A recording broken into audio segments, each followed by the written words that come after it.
ये साप्ताहिक बाइबल का उपदेश Plainfield Christian science church independence से है, जो प्लेनफील्ड, न्यू जर्सी, अमेरिका में है। अधिक जानकारी के लिए कृपया हमारी वेबसाइट पर जाएं www.plainfieldcs.com। आपके अध्ययन के लिए ये पाठ रविवार 24 जुलाई 2022 के लिए है।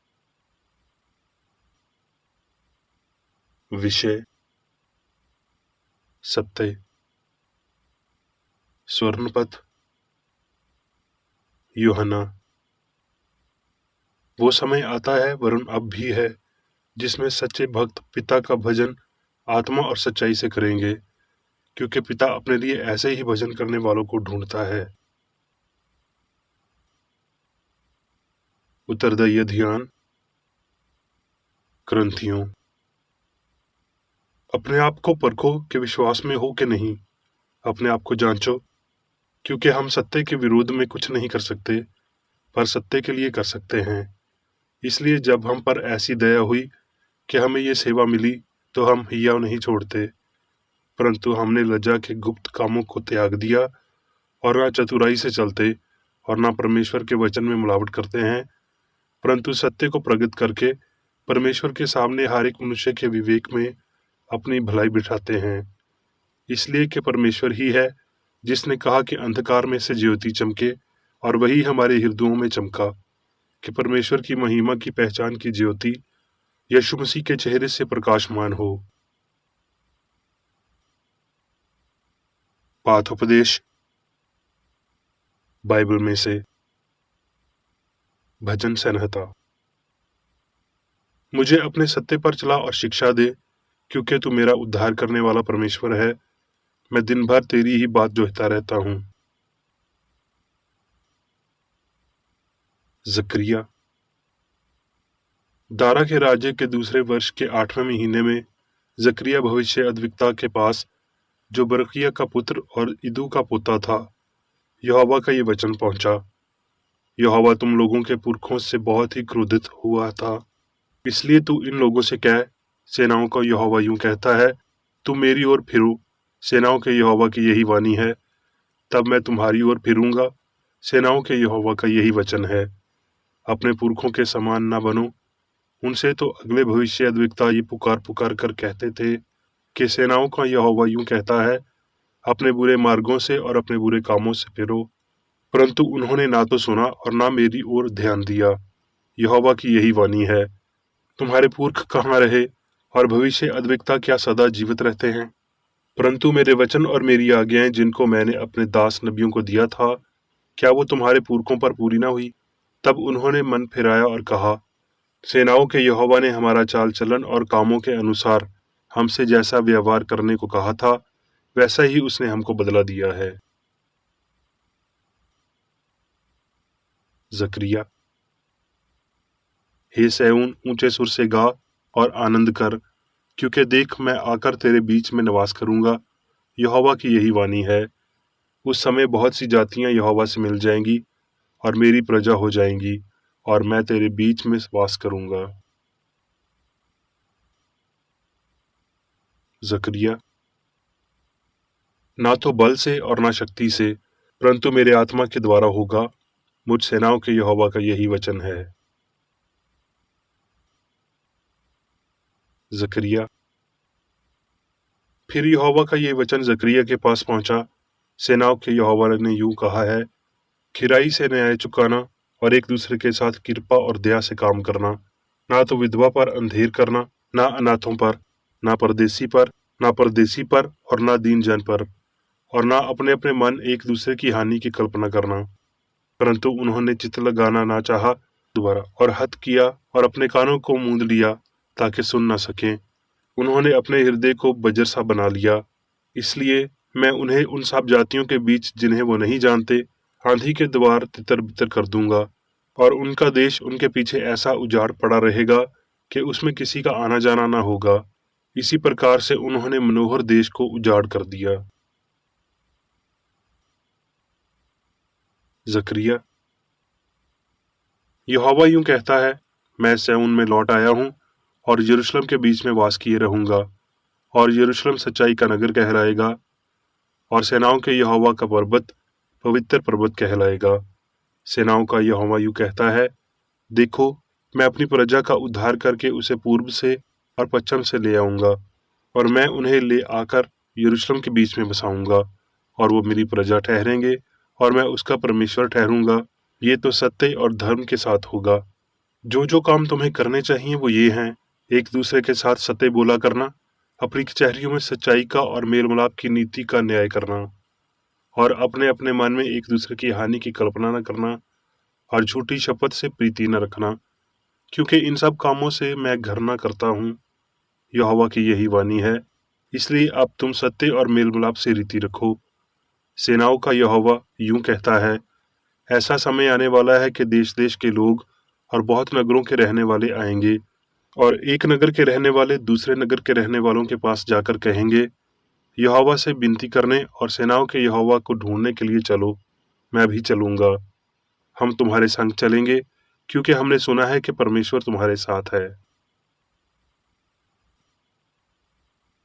लूका। फिर यीशु आत्मा की समर्थ से भरा हुआ गलील को लौटा, और उसकी चर्चा आसपास के सारे देश में फैल गई। आराधनालय में एक मनुष्य था जिसमें अशुद्ध आत्मा थी। वो ऊंचे शब्द से चिल्ला उठा, हे यीशु नासरी, हमें तुझसे क्या काम? क्या तू हमें नाश करने आया है? मैं तुझे जानता हूँ, तू कौन है। तू परमेश्वर का पवित्र जन है। यीशु ने उसे डांट कर कहा, चुप रह और उसमें से निकल जा। तब दुष्ट आत्मा उसे बीच में पटक कर बिना हानि पहुंचाए उसमें से निकल गई। इस पर सबको अचंभा हुआ, और वो आपस में बातें करके कहने लगे, ये कैसा वचन है कि वो अधिकार और सामर्थ्य के साथ अशुद्ध आत्मा को आज्ञा देता है और वो निकल जाती है। सो चारों ओर हर जगह उसकी धूम मच गई।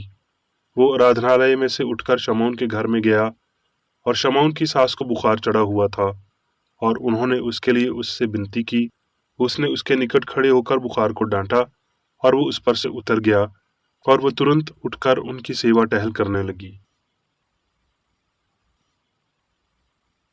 इफसियों। पौलुस की ओर से, जो परमेश्वर की इच्छा से यीशु मसीह का प्रेरित है। इफसियों। सो मैं जो प्रभु में बंधा हुआ हूँ, तुमसे विनती करता हूँ कि जिस बुलाहट से तुम बुलाए गए थे उसके युगे चाल चलो, जब तक कि हम सब के सब विश्वास और परमेश्वर के पुत्र की पहचान में एक न हो जाएं, और एक सिद्ध मनुष्य न बन जाएं, और मसीह के पूरे डेल डोल तक बढ़ जाएं, ताकि हम आगे को बालक न रहें, जो मनुष्य की ठग विद्या या चतुराई से उनके भरमों की युक्तियों की और उपदेश की हर एक प्यार से उछाले और इधर उधर घुमाए जाते हो, वरुण प्रेम में सच्चाई से चलते हुए सब बातों में उसमें जो सर है अर्थात मसीह में बढ़ते जाएं, और अपने मन के आत्मिक स्वभाव में नए बनते जाओ, और नए मनुष्यत्व को पहन लो, जो परमेश्वर के अनुसार सत्य की धार्मिकता और पवित्रता में सृजा गया है। इस कारण झूठ बोलना छोड़कर हर एक अपने पड़ोसी से सच बोले, क्योंकि हम आपस में एक दूसरे के अंग हैं। अब मैं मेरी बेकर रेड्डी द्वारा क्रिश्चियन साइंस की किताब विज्ञान और स्वस्थ शास्त्रों की कुंजी के साथ के साहस संबंधी अंश पढ़ूंगा। विज्ञान और स्वस्थ। इच्छाई सत्य के प्रदर्शन को प्राप्त करती है, जबकि हृदय ईश्वरीय सत्य, जीवन और प्रेम से दूर है। हम बंजर जीवन की आकार मनियाता को छुपा नहीं सकते। हमें सबसे अधिक जरूरत है अनुग्रह में वृद्धि, धीरे, नम्रता, प्रेम और अच्छे कार्यों में व्यक्त की गई इच्छा की प्रार्थना करने की। सत्य के पवित्र अभियान्य में गंभीर महत्व की आवाजें हैं, लेकिन हम उन पर ध्यान नहीं देते हैं। जब हमारे जीवन में तथाकथित सुख और दुख दूर हो जाते हैं, तभी हम त्रुटि के दफनाने और आध्यात्मिक जीवन के पुनरुत्थान के निर्विवाद संकेत पाते हैं। पैगंबर एक आध्यात्मिक दृष्टता, आध्यात्मिक सत्य के सुचेतन तत्वों से पहले भौतिक इंद्रियों का गायब होना। आत्मा से प्रेरित पुत्र पुरुषों ने सत्य की आवाज सुनी और भगवान के साथ सुचेत रूप से बात की। जैसे कि आदमी आदमी से बात करता है।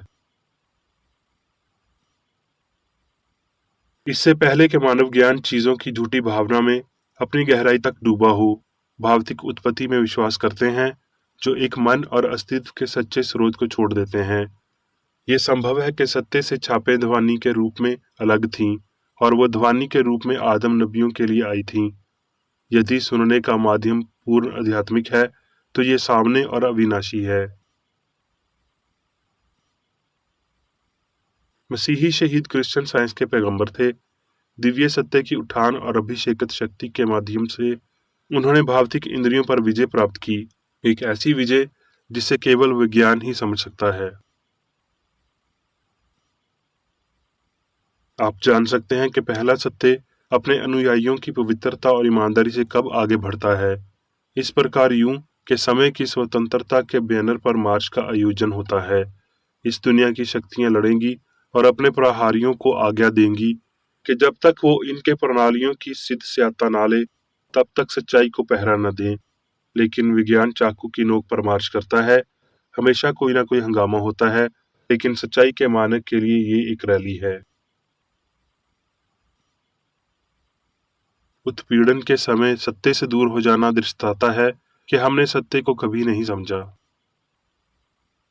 जब हम किसी ऐसे अनुभव के लाभों का दावा करने का प्रयास करते हैं जो हमने स्वयं नहीं किया, हम उस फसल को काटने की कोशिश करते हैं जो हमने नहीं बोई, और दूसरों के कामों में अवैध रूप से प्रवेश करना चाहते हैं, तो बेमिसाल अवसर हमें फटकारेंगे। सत्य अक्सर सत्य ही रहता है जब तक हम मानवीय दुख के लिए इस उपाय की तलाश नहीं करते, क्योंकि हम त्रुटि से गंभीर रूप से पीड़ित होते हैं। ये धर्म की प्रकृति की गलती है कि ये विचार करना कि धार्मिकता के लिए उत्पीड़न अतीत से संबंधित है, और ये कि मसीही धर्म आज दुनिया के साथ शांति में है, क्योंकि ये संप्रदायों और समाजों द्वारा सम्मानित किया जाता है। त्रुटि खुद को दोहराती है। पैगंबर, शिष्य और प्रेरितों द्वारा सम्मान किए गए परीक्षणों, जिसके लिए दुनिया योग्य नहीं थी, किसी न किसी रूप में जो सत्य के प्रतीक अग्रानी का इंतजार करते रहते हैं। नैतिक रासायनिक कारण में जब बुराई भरम के लक्षण बढ़ जाते हैं, तो हम अपनी अज्ञानता में सोच सकते हैं कि भगवान ने बुराई को मिटा दिया है। लेकिन हमें यह जानना चाहिए कि ईश्वर का कानून तथाकथित पाप और उसके प्रभावों को उजागर करता है। केवल ये कि सत्य बुराई की सभी भावना और पाप करने की शक्ति को नष्ट कर सकता है। सत्य के व्यक्तिगत आदर्श के रूप में यीशु मसीह सत्य और जीवन के तरीके को इंगित करने के लिए सभी गलतियों, बीमारी और मृत्यु को रबी निकल त्रुटि और फटकार के लिए आया था। आत्मा और भौतिक अर्थ, सत्य और त्रुटि के बीच अंतर दिखाते हुए इस आदर्श को यीशु के संपूर्ण संसारिक जीवन के दौरान प्रदर्शित किया गया था। यदि परमेश्वर मनुष्य के बीमार होने का कारण बनता है, तो बीमारी अच्छी होनी चाहिए, और इसके विपरीत स्वस्थ बुराई होनी चाहिए, क्योंकि वो जो बनाता है वो अच्छा है और वो हमेशा खड़ा रहता है।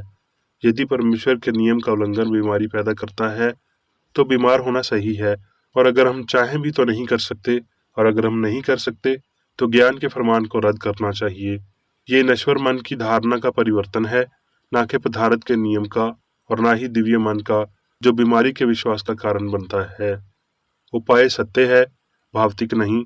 सत्य यह है कि बीमारी असत्य है। यदि बीमारी वास्तविक है तो ये अमरता से संबंधित है। अगर ये सच है तो ये सत्य का एक हिस्सा है। क्या आप सत्य की गुणवत्ता या स्थिति को नष्ट करने के लिए दुआओं के साथ या बिना प्रयास करेंगे? लेकिन अगर बीमारी और पाप भ्रम है, तो इस नश्वर सपने से जागृति या भ्रम हमें स्वस्थ, पवित्रता और अमरता में लाएगा। ये जागृति हमेशा के लिए मसीह के आने की है, सत्य का उन्नत रूप है जो त्रुटि को बाहर निकालता और बीमारों को उपचार देता है। स्वास्थ्य पदार्थ की नहीं, मन की स्थिति है। ना ही स्वास्थ्य के विषय पर सामग्री इंद्रियां विश्वसनीय गवाही दे सकती हैं। दिमागी चिकित्सा विज्ञान ये दिखाता है कि ये असंभव है, लेकिन मन को सही मायने में गवाही देना या मनुष्य की वास्तविक स्थिति का प्रदर्शन करना है। इसलिए विज्ञान के दिव्य सिद्धांत भौतिक इंद्रियों की गवाही को उलटकर मनुष्य को सच्चाई में सामंजस्य पूर्ण से अस्तित्व रूप में प्रकट करता है, जो स्वास्थ्य का एकमात्र उद्धार है। और इस प्रकार विज्ञान सभी बीमारियों से इनकार करता है, बीमारों को चंगा करता है, झूठे सबूतों को उखाड़ फेंकता है और भावतिकवादी तर्क का खंडन करता है। दिव्य विज्ञान में स्वर्ग, सद्भाव और मसीह के लिए एक रास्ता है, जो हमें ऐसे ही दिखाता है। ये कोई वास्तविकता नहीं है, जीवन की कोई अन्य चेतना नहीं है। ईश्वर और उसका प्रतिबिंब और इंद्रियों के तथाकथित दर्द और आनंद से बेहतर उठना। सर्वप्रेम एक ठोस शरीर की तुलना में अधिक अपराधर्शी है। एक रोगी ईश्वर की आज्ञाकारिता में प्रेम के सार्वभौमिक विलायक के साथ भंग करने के लिए हमें शर्म करनी चाहिए। आत्मा इच्छा, आत्मा औचित्य और आत्म प्रेम, जो आध्यात्मिकता के खिलाफ युद्ध करता है और पाप का कानून मौत है। जीवन का वस्त्र सत्य है। शाश्वत सत्य ब्रह्मांड को बदल रहा है। जैसे जैसे नश्वर अपने मानसिक कपड़े उतारते हैं, विचार अभिव्यक्ति में फैलता है। उजियाला हो, सत्य और प्रेम की सतत मांग है। राजकथा को कर्म में और कला को क्षेत्रों के संगीत में बदलना है। अब मैं मेरी बेकर एडी द्वारा चर्च मैनुअल में दिए गए 3 दैनिक कर्तव्यों को पढ़ूंगा। दैनिक प्रार्थना। प्रत्येक दिन प्रार्थना करने के लिए इस चर्च के प्रत्येक सदस्य का कर्तव्य होगा, तुम्हारा राज्य आए, ईश्वरीय सत्य, जीवन और प्रेम के शासन को मुझ में स्थापित कर और मुझ पर शासन कर, और तेरा वचन सभी मनुष्यों को स्नेह को समर्थ कर सकता है और उन पर शासन कर। आदेशों और कर्तव्यों के लिए एक नियम। ना तो दुश्मनी और ना व्यक्तिगत लगाव मदर चर्च के सदस्यों के आदेशों और कर्तव्यों पर लागू करना चाहिए। विज्ञान में दिव्य प्रेम ही मनुष्य को नियंत्रित करता है और एक क्रिश्चियन विज्ञानी प्यार की मीठी सुविधाओं को दर्शाता है। प्यार में डांटने पर, सच्चा भाईचारा, परोपकार और क्षमा में। इस चर्च के सदस्यों को प्रतिदिन ध्यान रखना चाहिए और सभी बुराई दूर करने, भविष्यवाणी, न्याय करने, निंदा करने, परामर्श देने, प्रभावित करने या गलत तरीके से प्रभावित होने से बचने के लिए प्रार्थना करनी चाहिए। कर्तव्य के प्रति सतर्कता। इस चर्च के प्रत्येक सदस्य का यह कर्तव्य होगा कि वो प्रतिदिन आक्रामक मानसिक सुझाव से बचाव करे और भूलकर भी ईश्वर, नेता और मानव जाति के प्रति अपने कर्तव्य की उपेक्षा नहीं करनी चाहिए। उनके कामों से उन्हें आंका जाएगा और वो उचित या निंदनीय होगा।